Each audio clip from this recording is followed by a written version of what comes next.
Assalamualaikum warahmatullahi wabarakatuh. Kembali lagi bersama saya Giana Bella.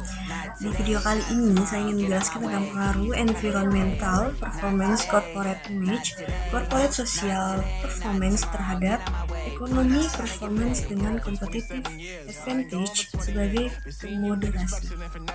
Kita langsung saja ke slide selanjutnya ya.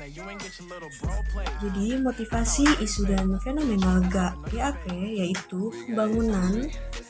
pembangunan ekonomi di Indonesia mengarah pada industrialisasi, namun peningkatan jumlah industri kontradiktif dengan kinerja ekonomi manufaktur di Indonesia yang menurun. Hal ini berdasarkan data indeks manajer pembelian yang selalu di bawah angka 50. Kritik. Penulis telah menjelaskan latar belakang dengan baik, bahkan menyebutkan berdasarkan data apa atas latar belakang yang digunakan. Selain itu, penulis juga menyebutkan beberapa kasus yang terkait dengan isu yang diambil yang merupakan fenomena yang menjadi dasar. Artikel-artikel utama dalam penelitian yaitu Kurniawan pada tahun 2016, Melani pada tahun 2015.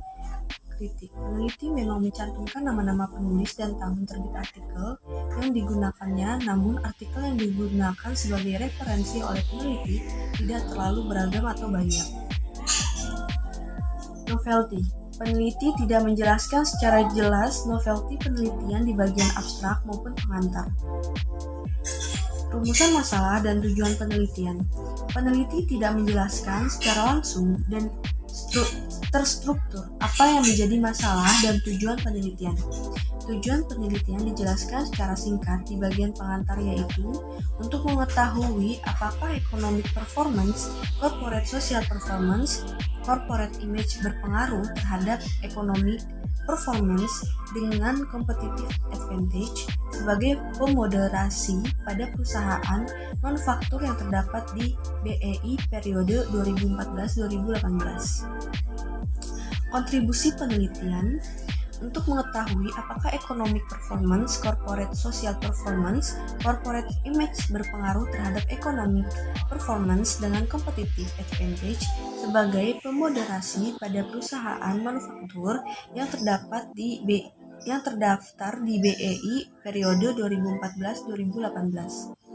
Kritik. Kontribusi penelitian dijelaskan menjadi satu dengan penjelasan tujuan. Grand teori yang digunakan, teori stewardship yang pertama, yang kedua teori akuntansi positif, yang ketiga yaitu teori legitimasi.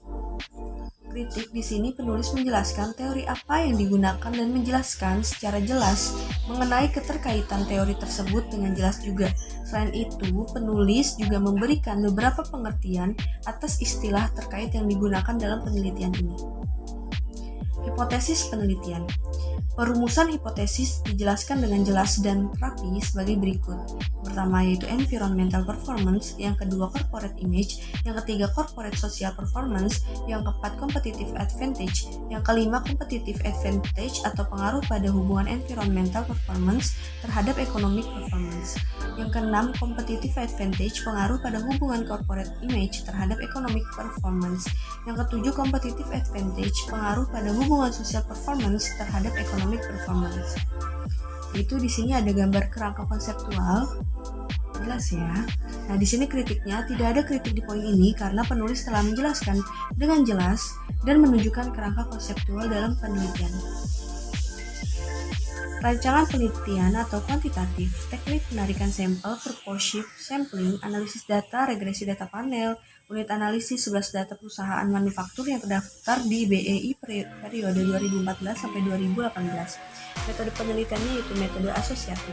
Kritiknya yaitu peneliti telah menjelaskan dengan baik dan jelas untuk poin, bahkan peneliti memberikan data perusahaan mana saja yang digunakan sebagai data atas penelitian ini dalam sebuah tabel.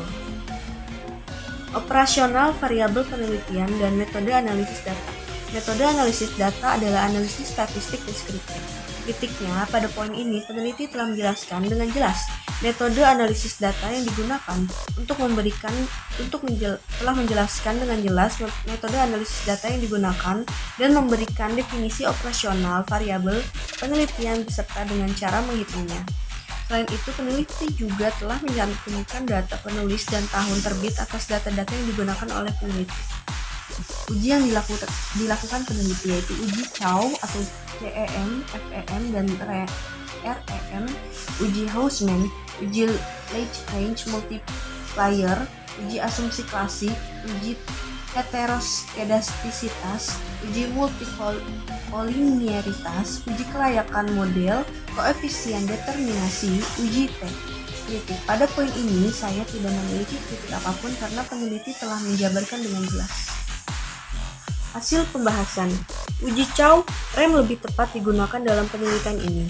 Uji F statistik, F table, sehingga HO ditolak tapi HA diterima. Koefisien determinasi adjust R square 0618088 artinya pengaruh antara variabel sebesar 61,8% berpengaruh. Itu uji T. Yang terakhir, dan kritiknya, peneliti melampirkan tabel atas hasil-hasil uji yang dilakukan dan memberikan penjelasan secara singkat atas hasil dari uji tersebut. Kesimpulan dalam daftar pustaka. Peneliti telah menjelaskan secara baik dan singkat atas hasil penelitian dalam kesimpulan. Bahkan peneliti juga menjelaskan keterbatasan-keterbatasan yang ada di dalam kesimpulan. Peneliti menuliskan daftar pustaka dalam akhir penelitian. Sekian dan terima kasih penjelasan dari saya tentang materi ini. Kurang lebihnya mohon maaf. Billahi taufik wal hidayah. Wassalamualaikum warahmatullahi wabarakatuh.